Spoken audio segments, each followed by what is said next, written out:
Bab 3061 Fraksi di balik Zarain. Dr. Erebus dan yang lainnya benar-benar terkejut dengan apa yang terjadi di depan mereka. Bagaimana bisa ada orang seperti ini? Siapa dia? Dari mana dia berasal? Semua orang yang hadir, termasuk Levi, mulai berspekulasi, karena mereka belum pernah mendengar orang seperti itu sebelumnya. Itu tidak masuk akal. Saya pasti pernah mendengar tentang seseorang yang memiliki sumber daya yang begitu menakutkan. Selain itu, sumber daya tersebut hanya dapat diperoleh dari area terlarang. Karena itu, saya pasti akan bertemu dengannya di sana. Tapi sekarang, saya bahkan belum pernah mendengar tentang dia sebelumnya. Jadi dari mana semua sumber dayanya, yang sekarang ditempatkan tepat di depan semua orang, berasal? Aku hanya tidak percaya ini. Tidak peduli seberapa keras saya memeras otak saya hanya tidak tahu. Siapa dia? Tidak dapat sampai pada jawaban, Levi hanya mengkategorikannya sebagai makhluk aneh yang bisa dilepaskan oleh kebangkitan energi spiritual, agak seperti ordo eklesiastik. Itulah satu-satunya penjelasan yang bisa dia berikan. Karena dia tidak tahu siapa mereka, dia bingung mengapa mereka sepertinya menargetkannya dengan sepenuh hati. Sial, kenapa rasanya ada musuh di mana-mana? Cek. Sebenarnya, spekulasi Levi tidak jauh dari kebenaran. Jika ordo gereja dianggap sebagai makhluk aneh, orang misterius itu termasuk dalam kategori yang sama, karena mereka berasal dari Zarain. Tepatnya, mereka adalah faksi yang mengendalikan Zarain. Dan sekarang, mereka akhirnya muncul di mana aktivitas pertama mereka di depan umum adalah mengacaukan Levi. Bagaimanapun, mereka memandang rendah sumber daya Levi. Sejak awal, mereka berkomentar bahwa terlepas dari seberapa kaya sumber daya Levi, dia hanya mengandalkan garis lei super spiritual di kutub selatan. Garis lei bertanggung jawab untuk membawa kebaikan bagi dunia, dan semua sumber daya Levi terkait dengannya. Adapun faksi yang baru muncul ini, mereka memiliki garis lei super spiritual yang sama sekali tidak kalah dengan yang ada di kutub selatan. Sampai sekarang, seluruh dunia berbagi satu garis lei super spiritual, sementara faksi ini memiliki satu untuk diri mereka sendiri. Itu adalah bukti betapa kuatnya faksi ini. Bagi mereka, kristal energi spiritual dan ramuan ajaib hampir tidak berharga sama sekali. Bahkan, mereka berbagi sentimen Levi mengingat persediaan sumber daya yang tidak terbatas yang mereka miliki. Akibatnya, mereka bisa berbelanja secara royal sesuka mereka. Bahkan jika itu tidak memberi mereka imbalan apapun, mereka hanya menikmati perasaan melakukannya. Adapun 8 item yang mereka menangkan dalam penawaran, mereka tidak memiliki kegunaan yang sebenarnya sama sekali. Di akhir pelelangan, mereka hanya akan menyerahkannya kepada Silt. Meskipun demikian, mereka menikmati proses untuk dapat menempatkan Levi di tempatnya. Sementara Levi menebak arah yang benar, semua orang masih bingung. Tidak ada yang tahu asal-usul pria misterius itu. Dan sekarang untuk item ke-9, pembawa acara melanjutkan. Tepat ketika semua orang sedang menunggu pria itu untuk menawar, dia tiba-tiba berbalik dan menatap Levi sambil tersenyum. Aku akan membiarkanmu memiliki ini. Dia sengaja melakukannya hanya untuk mengejek Levi. Setelah meliriknya sekilas, Levi memerintahkan Dr. Erebus untuk menawar dan akhirnya memenangkan item tersebut. Adapun orang lain, mereka begitu mati rasa oleh peristiwa yang tidak ada yang peduli untuk bersaing. Bahkan Idrae bereaksi dengan cara yang sama. Tidak perlu menawar barang itu, karena semua orang telah mengarahkan pandangan mereka pada obat ajaib cat. Akhirnya, waktunya telah tiba. Di bawah tatapan waspada semua orang, sekelompok prajurit elit mengeluarkan sebuah kotak kayu. Ledakan. Tiba-tiba, aroma obat menyelimuti seluruh lantai lelang. Meskipun mereka berada di era kebangkitan energi spiritual, semua orang masih disegarkan oleh baunya. Bab 3062 Kunci Surgawi. Ini, darah semua orang mendidih dalam kegembiraan saat kotak itu dibawa ke atas panggung. Obat ajaib ini luar biasa. Tidak heran itu bisa sebanding dengan teratai salju 10 milenium. Kembali ketika Cat menyebutkan bahwa itu sedikit lebih kuat daripada yang biasa, dia sebenarnya mengecilkan kebenaran.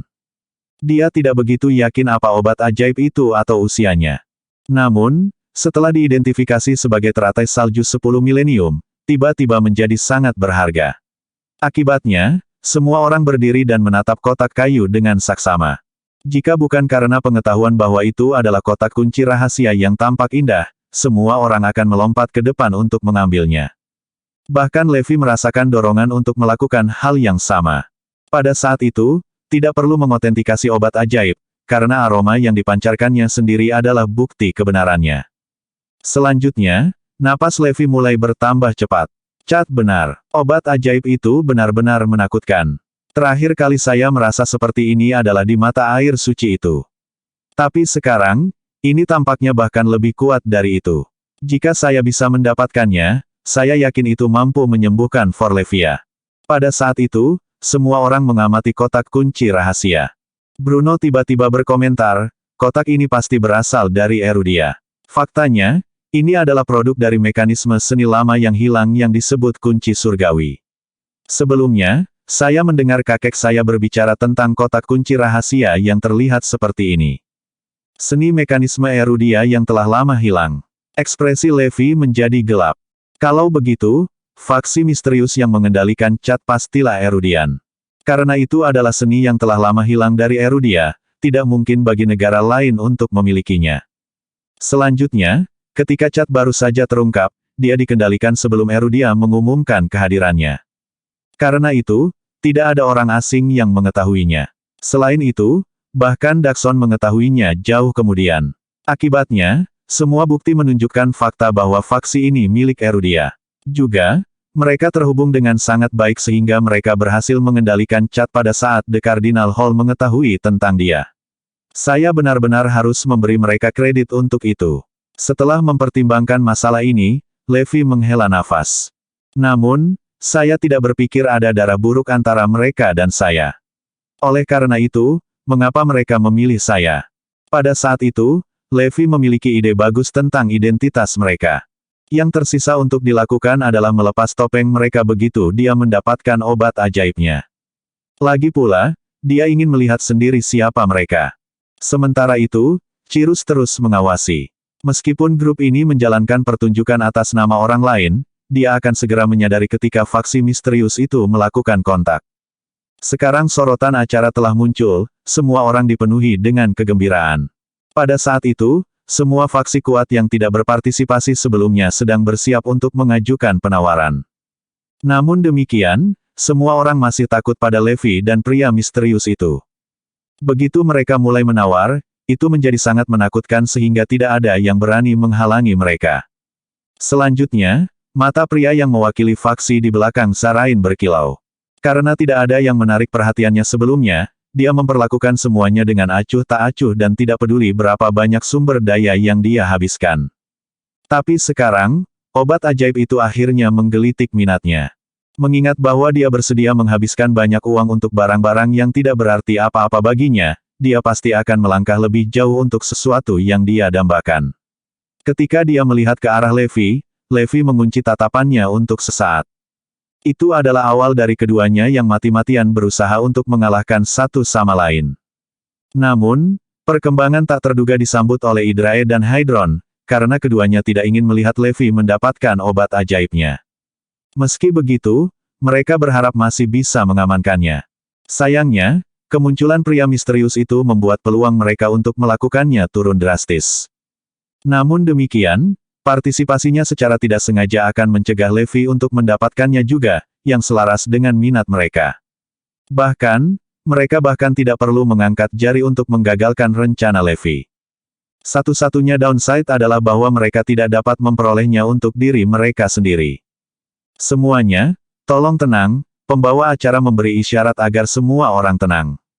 Selanjutnya, keheningan turun ke lantai saat semua orang menatap panggung dengan saksama. Bab 3063 Levi dilarang menawar. Untuk item terakhir, aku yakin itu tidak perlu diperkenalkan sama sekali. Namun, jika ada di antara Anda yang memiliki niat tidak jujur, ingatlah bahwa kotak kunci rahasia tidak akan terbuka tanpa kuncinya.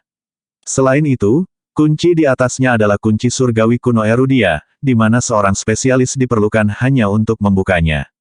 Oleh karena itu, mencuri kotak itu sendiri tidak ada gunanya, karena Anda masih memerlukan bantuan spesialis. Tidak lama setelah tuan rumah berbicara, semua orang yang hadir tercengang.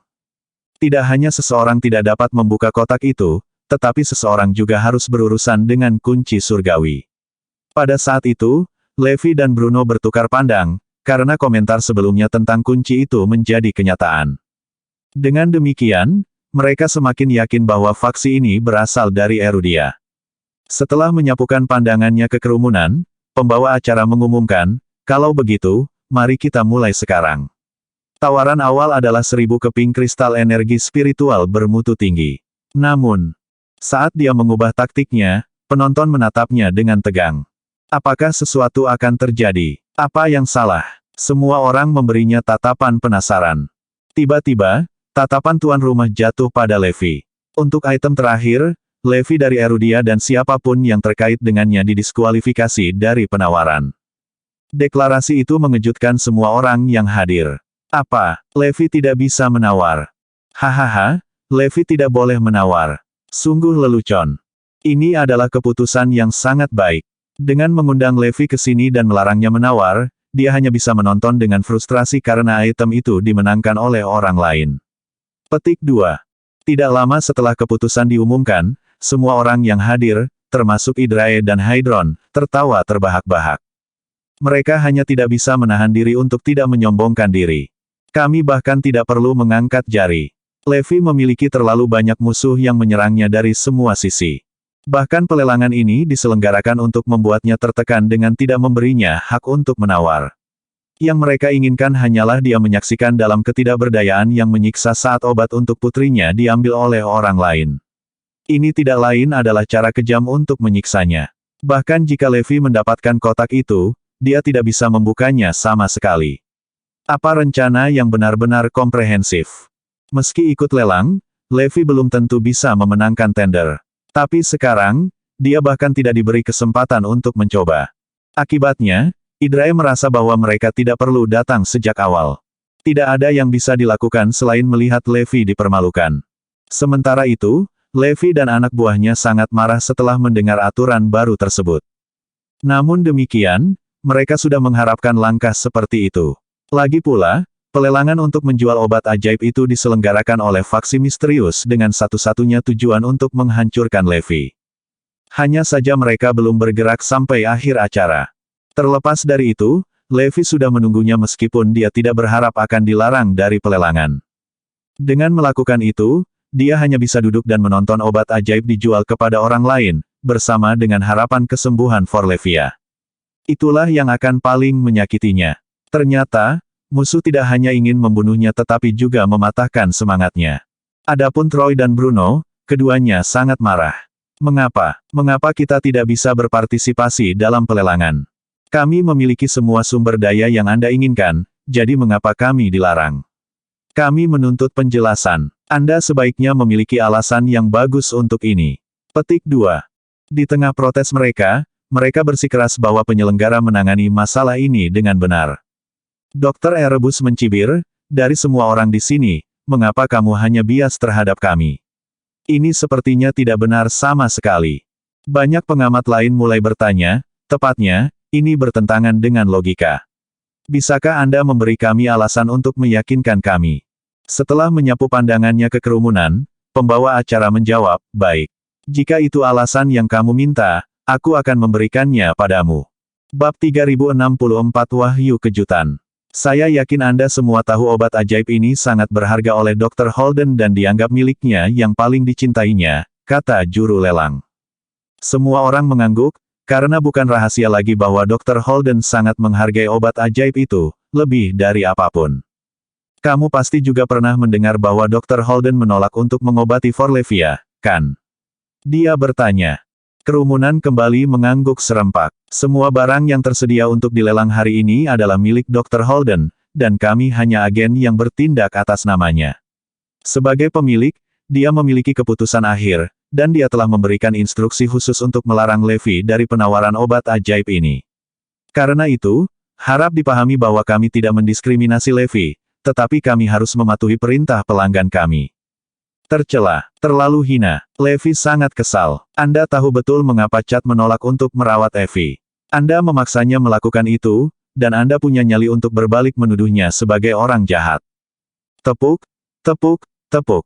Cemerlang. Sungguh alasan yang brilian. Levi mulai bertepuk tangan dan mengejek mereka dengan sinis. Anak buah Hydrae dan beberapa orang lainnya berdiri membela juru lelang dan berkata, itu alasan yang sah, Levi. Juru lelang hanya bertindak sesuai pesanan pelanggannya. Barang itu milik Dr. Holden, jadi dia berhak menentukan kondisi untuk penjualannya. Betul sekali. Dr. Holden tidak melarang Anda dari seluruh lelang.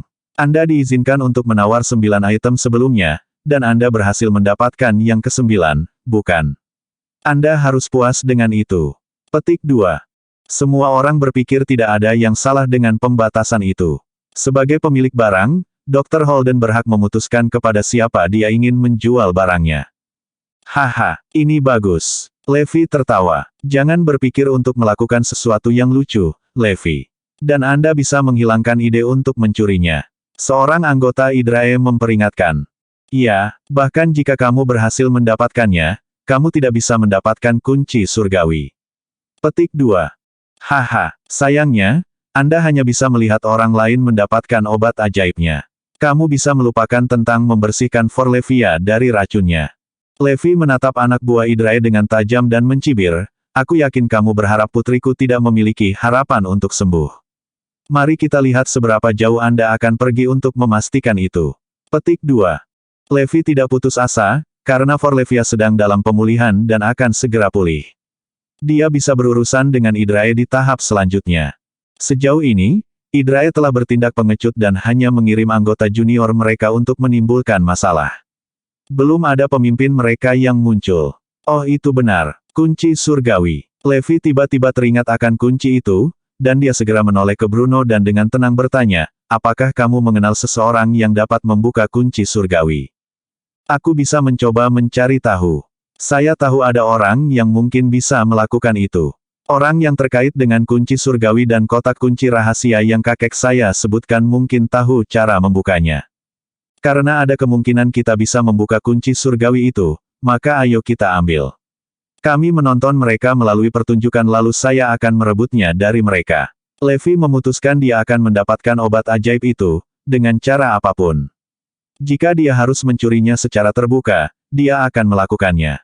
Tidak ada yang akan mengira peringatan mereka tentang kunci surgawi adalah pengingat bagi Levi dan menyebabkan keputusannya untuk mengambilnya dengan paksa. Itu murni kebetulan bahwa dia mengenal seseorang yang memiliki pengetahuan tentang kunci surgawi. Hal itu dimaksudkan untuk menjadi. Katakan pada Cirus untuk tidak membiarkan kotak itu lepas dari pandangannya. Begitu ada kesempatan, rebutlah. Levi memerintahkan. Levi tidak meninggalkan aula pelelangan, karena dia ingin tinggal dan menonton pelelangan. Tiba-tiba, Dr. Erebus buru-buru mendekati Levi dan berbisik di telinganya, menurut pembaruan terbaru dari Roduns, Deathfin, dan organisasi tentara bayaran di bawah kita, ada sekelompok orang yang keluar untuk menangkapmu. Oh, itu cepat. Mereka mengekspos diri mereka sedikit lebih cepat dari yang saya harapkan. Levi tersenyum mendengar kabar baik itu.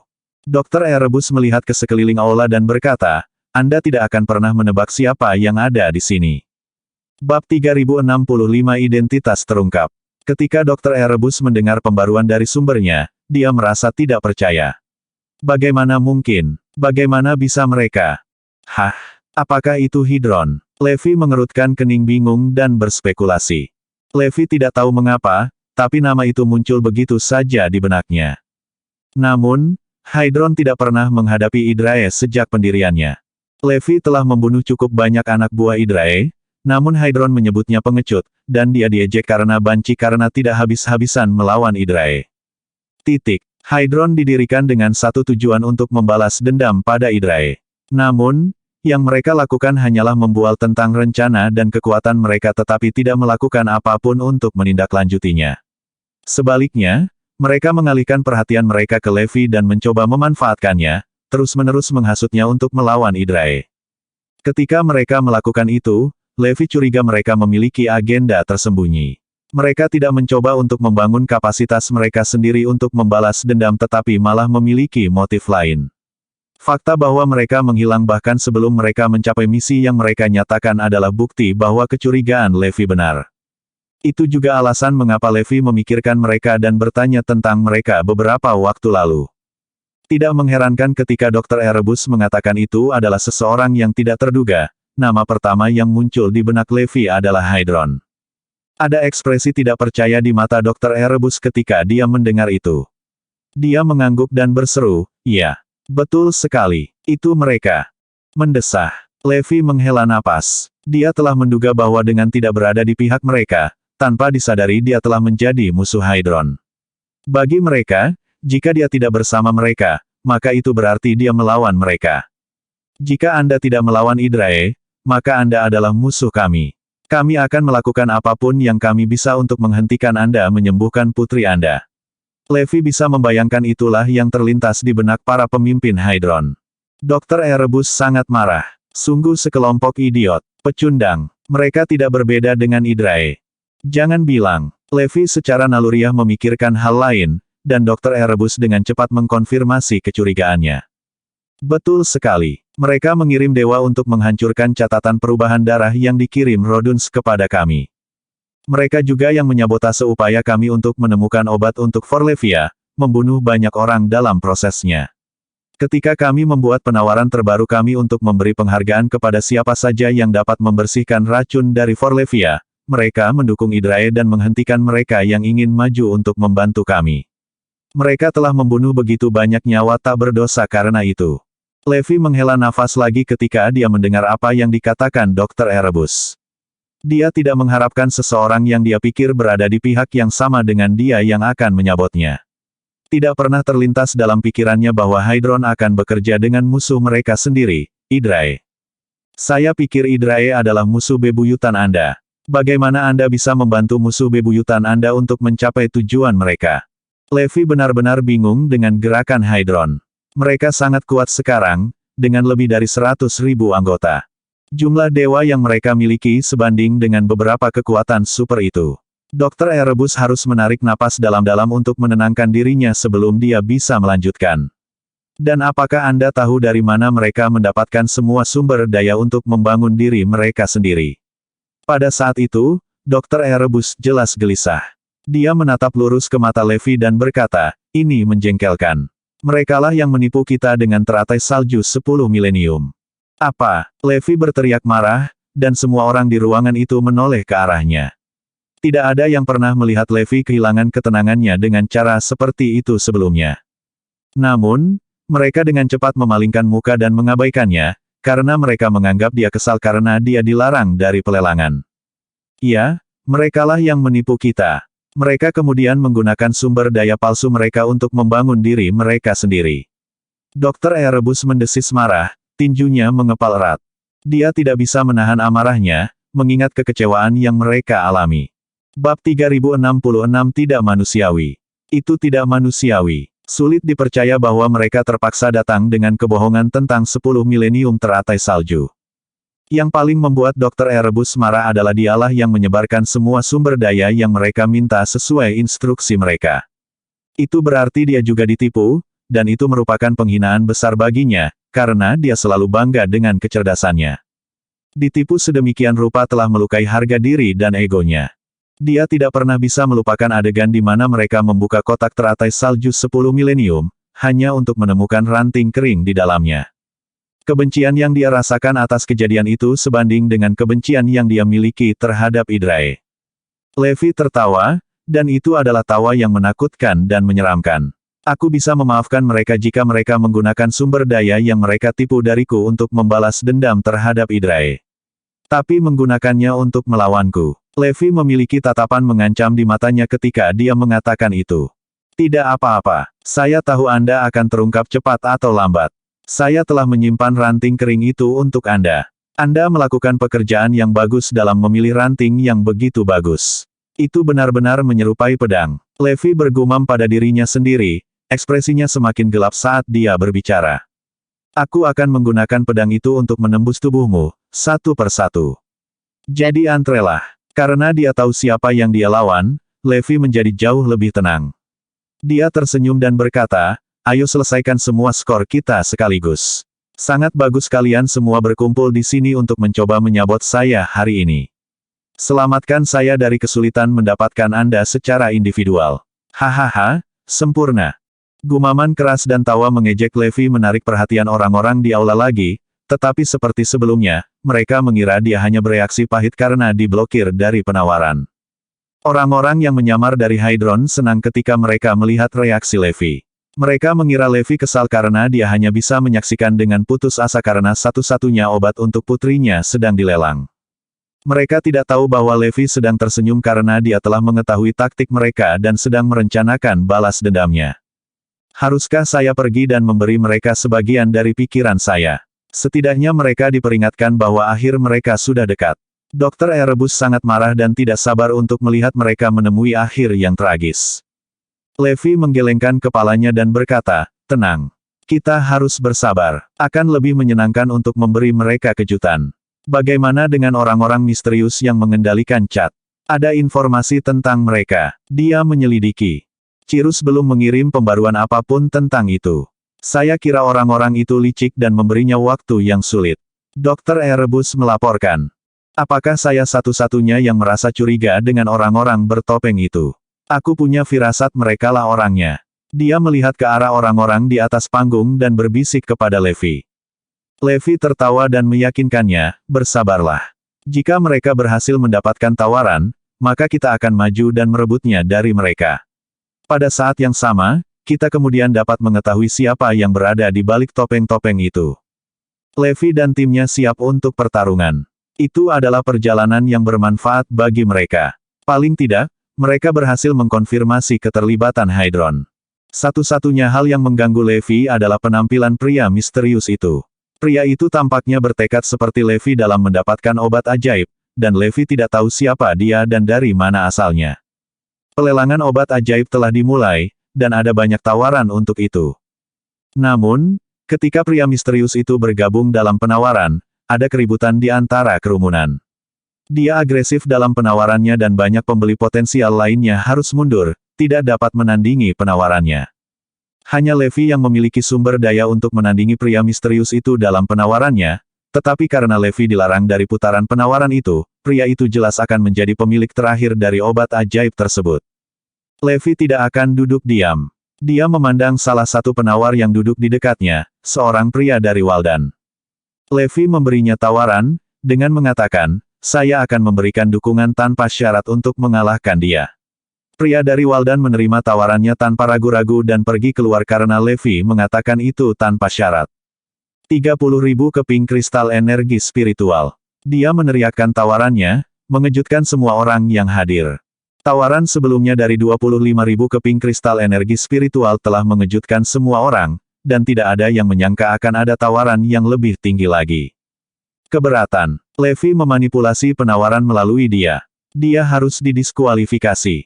Bab 3067 Pinjaman tanpa syarat.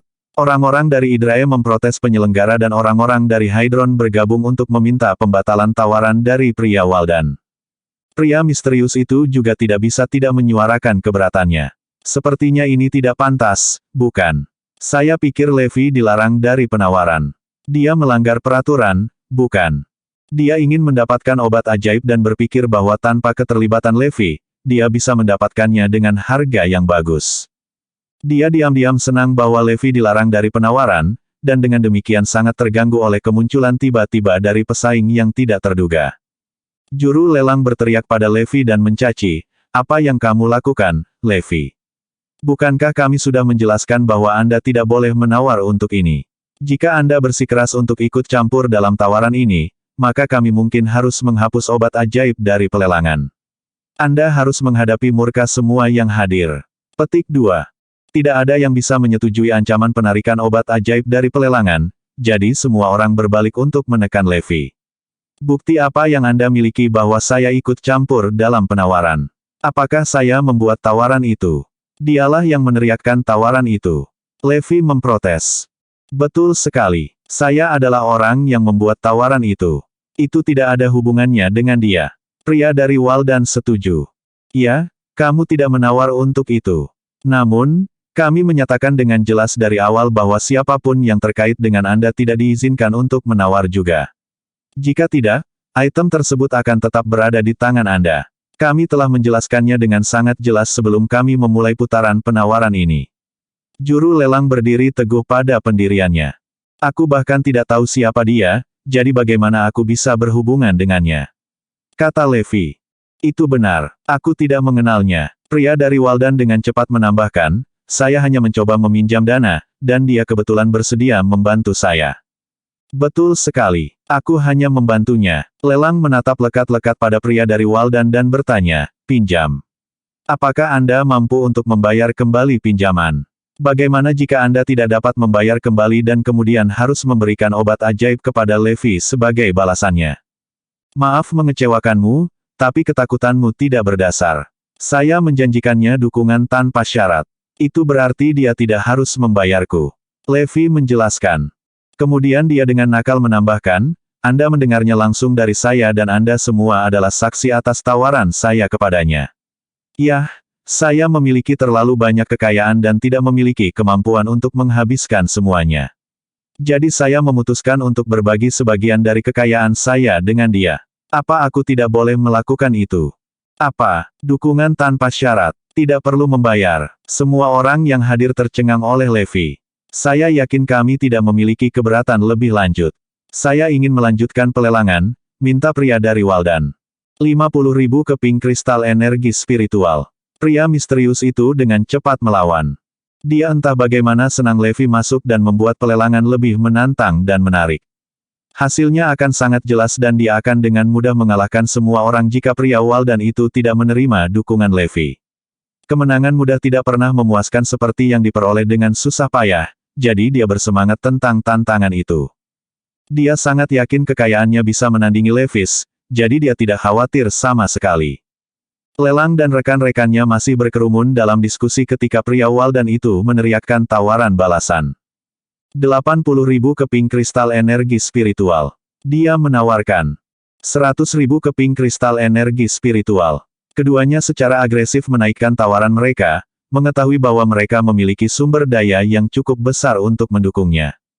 Itu adalah lelang paling mengharukan yang pernah ada. Kedua belah pihak menawar seolah-olah kristal energi spiritual tidak berharga. Jumlah kristal energi spiritual yang mereka lempar dengan santai bisa dengan mudah lebih dari yang dimiliki si pria. Kedua pria itu bertekad untuk mendapatkan obat ajaib, jadi mereka semua berusaha untuk menang. Orang-orang lain di pelelangan hanya bisa menonton dengan iri. Bagaimana mungkin ada orang yang tidak iri dengan jumlah yang mereka tawarkan? Bahkan jika ada yang mendapatkan hanya sebagian dari kristal energi spiritual itu, mereka akan sekaya salah satu dari beberapa negara kuat teratas. Itu tidak bisa dipercaya, tetapi dalam waktu singkat, tawarannya sudah 300.000 keping kristal energi spiritual. Kedua belah pihak tidak akan mundur dan tampak bertekad untuk melanjutkan perang penawaran. Ayo, jangan berhenti. Mari kita lihat siapa yang akan keluar duluan. Teriak pria misterius itu, siap menerima tantangan pria Waldan itu. Levi tertawa terbahak-bahak dan berkata, ya, lanjutkan. Paling tidak, kita harus mencapai tawaran 1 juta keping, bukan? Pada saat itu, beberapa orang yang bertanggung jawab atas pelelangan berjalan mendekat. Mereka tampaknya telah menemukan solusi untuk menghadapi Levi. Bab 3068 Kesepakatan disegel. Mereka tidak mengharapkan langkah gila seperti itu oleh Levi dan tertangkap basah. Mereka segera menyatukan kepala dan mencoba membuat rencana untuk menggagalkan Levi. Setelah beberapa lama, mereka akhirnya menganggukkan kepala dan melihat ke arah Levi dengan senyum licik di wajah mereka. Jelas, mereka telah menemukan solusi. Suasana di aula lelang tegang dan pria misterius itu menjadi sedikit tidak rasional. Ayo serius. 350.000 keping kristal energi spiritual. Saya tidak percaya Anda bisa menandingi saya untuk itu. Dia berteriak dengan gila. Pria Waldan tidak perlu takut karena Levi telah secara terbuka memberikan kata-katanya di depan semua orang bahwa dia akan memberinya dukungan tanpa syarat. Terlebih lagi, beberapa saat yang lalu, Levi telah mengindikasikan bahwa dia bisa pergi ke setidaknya 1 juta keping kristal energi spiritual. Jadi dia tahu dia masih punya banyak sumber daya untuk melanjutkan. Dia dengan percaya diri mengangkat tangannya dan berkata, kalau begitu izinkan saya menawarkan 400. Namun, sebelum dia bisa menyelesaikan kalimatnya, juru lelang menyela dan berkata, bagus. Pergi sekali, pergi 2 kali, dan dijual seharga 350 keping kristal energi spiritual. Petik 2. Dengan dentuman palu, kesepakatan itu disegel. Dia berbicara begitu cepat dan menutup kesepakatan begitu cepat sehingga tidak ada yang punya kesempatan untuk membuat tawaran balasan. Pria Waldan itu bahkan belum selesai meneriakkan tawarannya 400.000 dan juru lelang telah mengakhiri penawarannya. Itu menunjukkan betapa cepatnya juru lelang itu berbicara. Jelas dia tidak akan memberi siapapun kesempatan untuk membuat tawaran balasan. Dentuman palu di mimbar begitu tak terduga sehingga semua orang yang hadir terkejut. Pria Waldan itu tercengang, begitu pula Levi. Semua orang di aula terkejut, termasuk pria yang didukung oleh Zarain dan pria dari Idrae.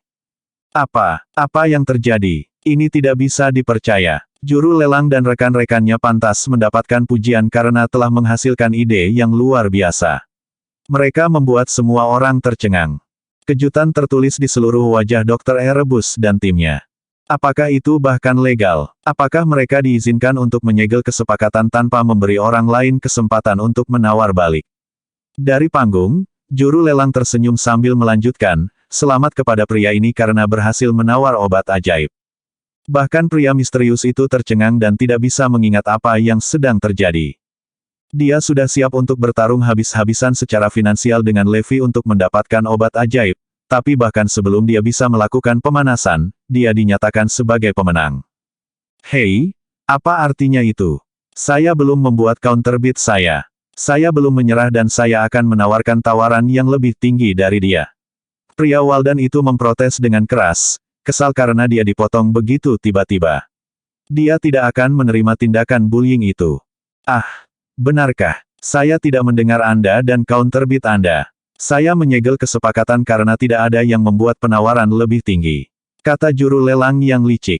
Pria Waldan itu jengkel dan mencoba menjelaskan. Dia berteriak 350.000 keping.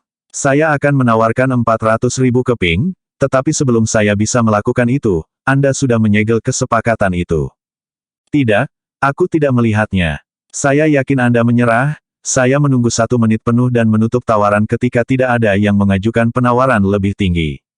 Saya yakin Anda tidak membuat penawaran yang lebih baik. Juru lelang membantah tuduhan itu. Pria Waldan tidak bisa berkata-kata oleh kebohongan terang-terangan yang datang dari juru lelang. Menunggu 1 menit penuh. Tidak melihat saya menawar. Dia tercengang dengan seberapa jauh juru lelang bersedia memutarbalikkan fakta dan berbohong untuk menghentikannya mendapatkan obat ajaib. Betul sekali. Saya tidak melihat Anda membuat counterbid. Dia menunggu sebentar, dan kamu tidak melakukan apa-apa selama waktu itu. Itu benar. Kami tidak melihat itu. Kami ada di sini di atas panggung, dan tidak ada dari kami yang melihat Anda mengajukan tawaran lagi. Orang-orang dari Idrae dan Hydron itu maju dan memihak juru lelang dan rekan-rekannya. Kita bisa menjadi saksi untuk itu. 1 menit penuh telah berlalu dan tidak ada yang mengajukan tawaran lebih tinggi. Baru pada saat itulah dia menutup penawaran. Petik 2. Betul sekali. Berhentilah mencoba berdebat. Kami semua adalah saksinya. Pria tak tahu malu. Ya, hentikan omong kosongmu yang tercela. Petik 2. Hampir semua orang di aula memihak juru lelang, dan mereka bertekad untuk menolak kesempatan pria Waldan itu untuk memprotes. Pria Waldan itu dirugikan, dituduh curang dan penipu ketika dia menjadi korban ketidakadilan. Sayangnya, dia kalah jumlah dan tidak punya cara untuk membersihkan namanya. Bab 3069 menonton tanpa daya saat harapan memudar. Hahaha, Levi hanya bisa tertawa terbahak-bahak melihat kejenakaan orang-orang yang menentangnya. Dia tidak terkejut mereka akan melakukan segala macam gerakan tercela untuk mencapai tujuan mereka. Sesuai dengan sifat licik mereka, mereka akan melakukan apa saja untuk menghentikannya mendapatkan obat ajaib. Mereka ingin membuatnya putus asa saat dia melihat obat ajaib terlepas dari jangkauannya dan kehilangan semua harapan untuk menyelamatkan putrinya. Namun, Levi tidak merasa tertekan sama sekali. Dia tidak berniat menawar obat ajaib karena dia sudah memutuskan untuk mengambilnya. Semua orang mengira dia tidak akan mencuri karena obat ajaib itu dilindungi oleh kunci surgawi, yang mereka anggap tidak bisa dibuka. Sedikit yang mereka tahu dia memiliki seseorang yang tahu tentang kunci surgawi dan ada kemungkinan dia bisa membukanya. Itu mendorongnya untuk memutuskan langkah berisiko mencuri obat ajaib. Jika dia berhasil mencurinya dari mereka, dia akan memiliki kesempatan untuk menyembuhkan Forlevia dengan obat ajaib. Dia tidak akan menyerah pada harapan apapun, tidak peduli seberapa redupnya itu. Tepuk tepuk tepuk. Levi mulai bertepuk tangan dan berteriak, bagus. Bagus sekali. Saya yakin Tuan Garrison setuju dengan keputusan itu. Juru lelang memberinya senyuman dan mencoba membuatnya memihak mereka. Tentu, sangat. Levi membalas senyumannya. Si juru lelang menatap Levi dengan ragu, tapi bagaimanapun, dia menoleh ke pria misterius itu dan berkata, jadi obat ajaib itu sekarang milik pria ini. Dengan itu, bawahannya menyerahkan kotak itu kepada pria misterius itu, tepat di depan Levi. Orang-orang dari Idrae dan semua orang yang menentang Levi tersenyum lebar, senang karena mereka berhasil mencegah Levi mendapatkan obat ajaib. Meskipun mereka tidak tahu siapa penawar yang berhasil, dia tampaknya memiliki kekayaan yang cukup besar, jadi mereka tidak perlu khawatir Levi bisa menggodanya untuk berpisah dengan obat ajaib dengan tawaran yang lebih tinggi. Misi tercapai, dan mereka telah melakukan pekerjaan yang hebat dengan menjauhkan obat ajaib dari tangan Levi. Juru lelang dan timnya juga melakukan apa yang seharusnya mereka lakukan, dan dengan upaya gabungan mereka, Levi hanya bisa menyaksikan dengan putus asa ketika satu-satunya harapan untuk kesembuhan putrinya memudar. Suruh orang-orang kita untuk mengawasi orang-orang ini. Mereka tidak mungkin mengirimkan semua sumber daya itu masuk dan keluar tanpa meninggalkan jejak. Pantau mereka dan lihat dari mana pembelinya dan kemana penjualnya mengirimkan kristal energi spiritual itu. Levi menoleh ke Dr. Erebus dan diam-diam menginstruksikannya. Cara terbaik untuk mengetahui siapa orang-orang itu adalah dengan melacak pergerakan kiriman mereka.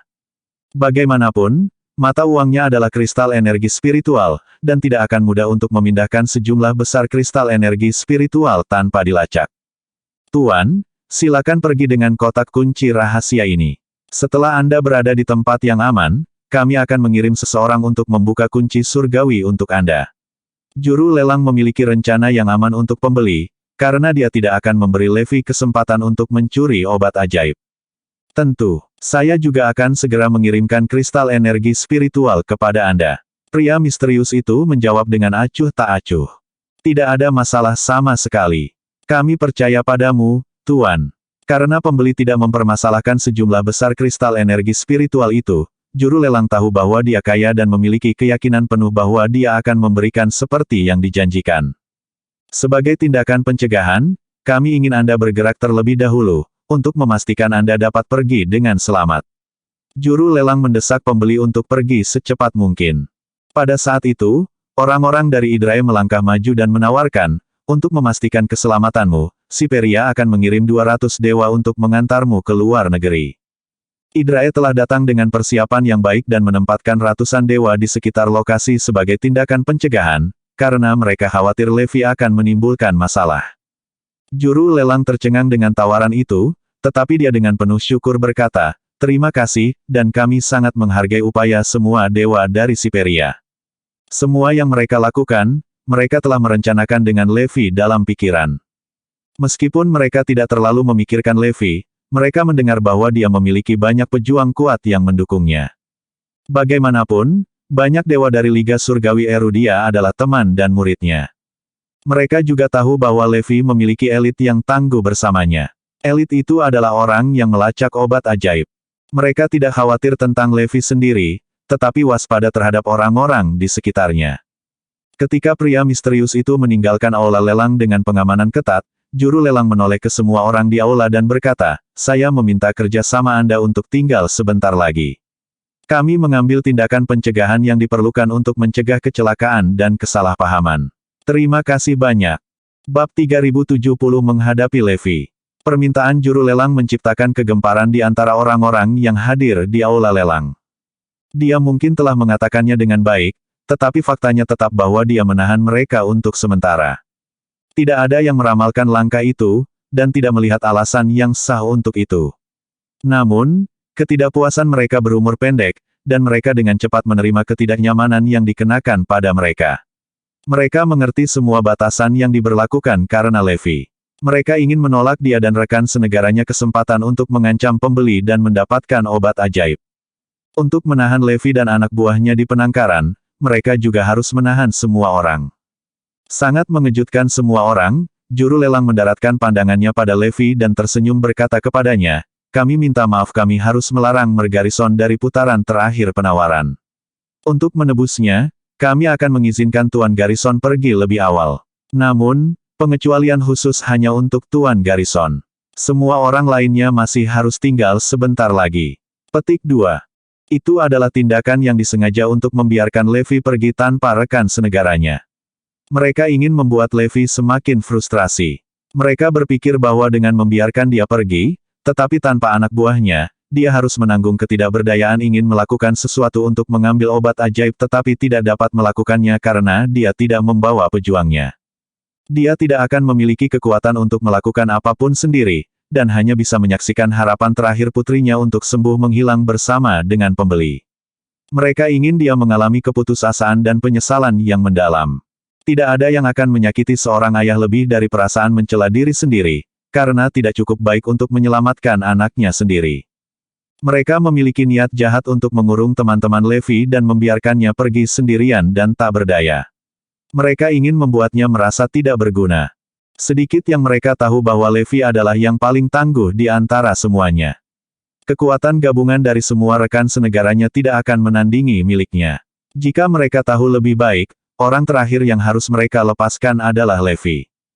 Levi selalu merencanakan untuk melakukan penjambretan itu sendiri, sementara Dr. Erebus dan rekan satu timnya yang lain memeriksa identitas orang-orang yang terlibat. Sungguh ironis bahwa mereka membuka jalan bagi Levi untuk melakukan apa yang telah direncanakannya.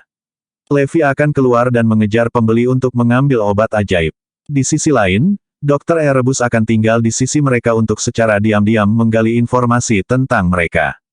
Dan ketika pembayaran misterius 350.000 keping kristal energi spiritual dari pembeli misterius itu dikirimkan, Dr. Erebus akan berada di sana dan dapat mengetahui identitasnya juga. Oh, aku menghargai itu. Terima kasih. Levi tersenyum berterima kasih kepada mereka dan segera pergi. Mereka pikir mereka mendengar nada ketidakberdayaan dalam suara Levi dan merasa senang. Setelah Levi meninggalkan aula lelang, dia segera mengejar pembeli misterius itu, ingin mengejarnya. Meskipun ada 200 dewa Siperia yang mengawal pembeli, Levi tidak peduli sama sekali. Dia tahu dia bisa dengan mudah menghancurkan mereka semua. Berhenti di sana, Levi menyusul rombongan dan menghalangi jalan mereka. Pembeli misterius itu terkejut melihat Levi, dan dia akhirnya mengerti mengapa orang-orang itu sangat membantu menawarkan untuk mengawalnya.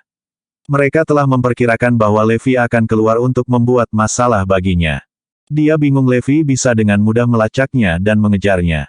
Setelah meninggalkan pulau itu, dia telah mengambil tindakan pencegahan untuk melakukan perjalanan penyamaran dan meninggalkan jejaknya sesedikit mungkin.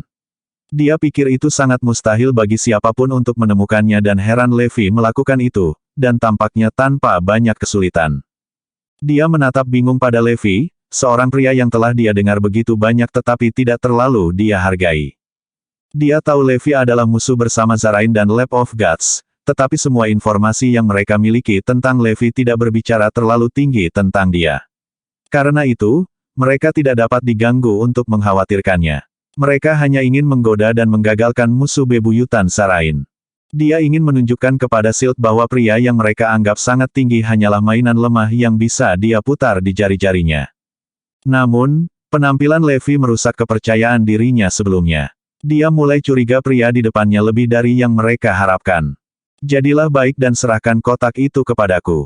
Levi mengulurkan tangan dan membuat permintaan yang tampaknya biasa saja. Pria dan para dewa dari Siperia itu tercengang oleh sikap acuh tak acuh Levi. Apakah dia keluar untuk melakukan perampokan siang hari? Pria misterius itu tersenyum dan bertanya, ini dilindungi dengan seni mekanisme Erudia yang telah lama hilang. Apakah Anda yakin dapat membuka kunci surgawi setelah Anda mendapatkan kotak itu? Aku tidak yakin, tapi aku akan mengambilnya dulu. Kata Levi. Bersambung.